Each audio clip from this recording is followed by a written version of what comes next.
Because whatever I want is what I become. I'm going to share with you a wild story. And even for me, it's a wild story.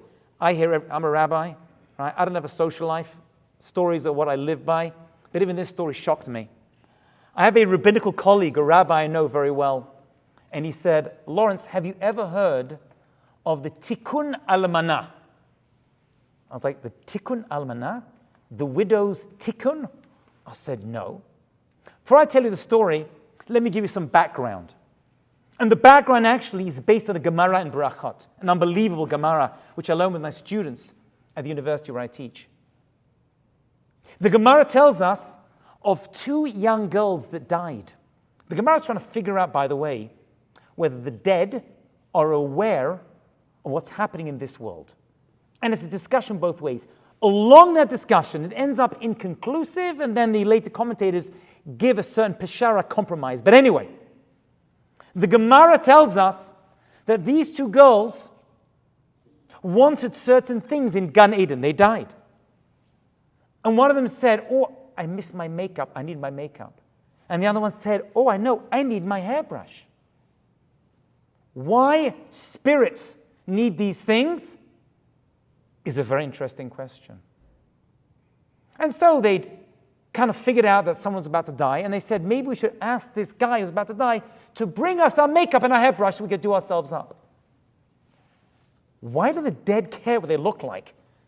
I promise you, there's no Instagram in Shemayim.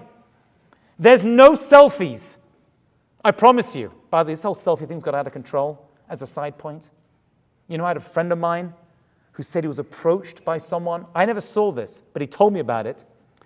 That he saw a selfie that a couple had taken in the yichud room. Can you believe it? You know the yichud room, you get married with the chuppah, and you have some private, personal time. The first time you're together, alone, maybe give a gift, maybe some food, share some intimate moments. No! The first thing they do is selfie, yichud room. I mean, it just makes no sense. Yichud means I'm meant to be alone. We've gone mad. It's gone crazy. And most of you thinking, that's a good idea, actually, you know. I'm looking forward to a yichud room selfie. It's not a good thing. These girls, the Gemara tells us, were so attached to olam hazeh, this world, that whatever you are in this world, you take with you into the next world. And that's what they were experiencing. They weren't bad people in any way. But the rabbis, Rabbi Dessler specifically says, whatever your desire is in this world is what you become in olam haba, in the next world. You don't go to a different area, a different place like other religions, lahavdil, will tell us. Whatever you make yourself into this world becomes your olam haba. With that information, I must tell you this crazy story. So this rabbi had a friend who had been married for many, many years, 50 years to his wife. And he loved her very dearly. Unfortunately, she got very, very sick. And she passed away. And he was devastated about his wife that had died. And his children felt terrible for him. And he was someone who, excuse me for saying it, just found it difficult to be alone.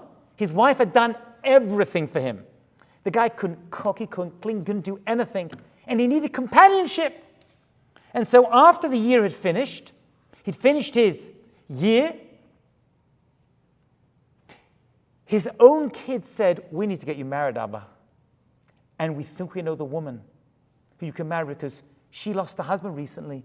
And she actually lived in the next town, right in my neighborhood actually. She lives in the next town. So they made a shidduch.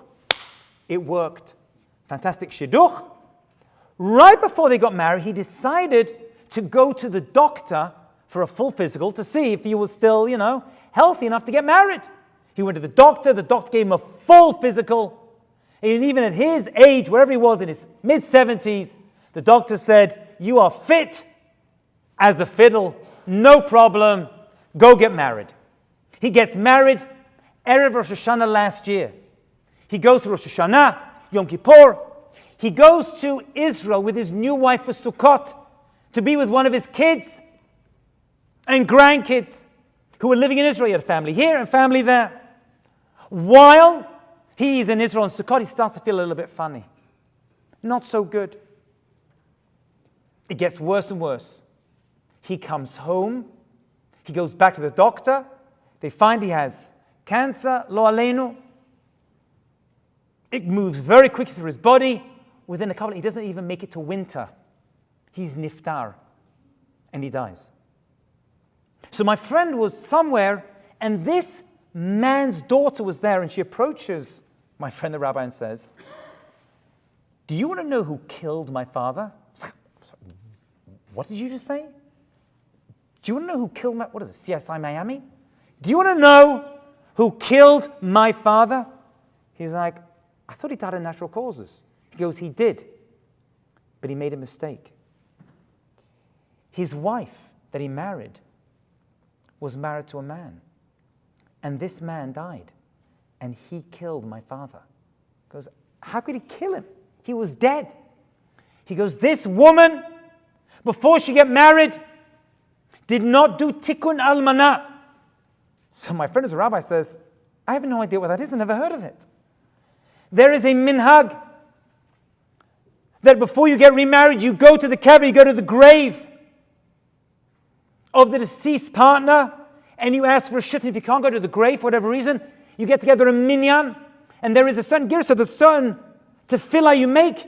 It's available. I saw it in a book called Modim is My Name, and it's there that you read at the grave to ask permission to get remarried, and they never did that.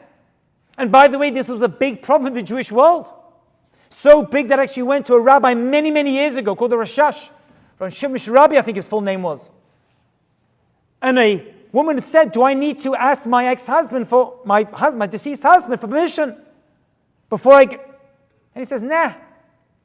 And she was about to get married, and she says, my husband came to me in a dream and said he's very upset. And the Rashash said, nah, it's a dream, don't worry about it. Who cares about that? Hard to believe a Sephardi rabbi would say that, right? And it happened, they got married, and within a few weeks, the new husband died.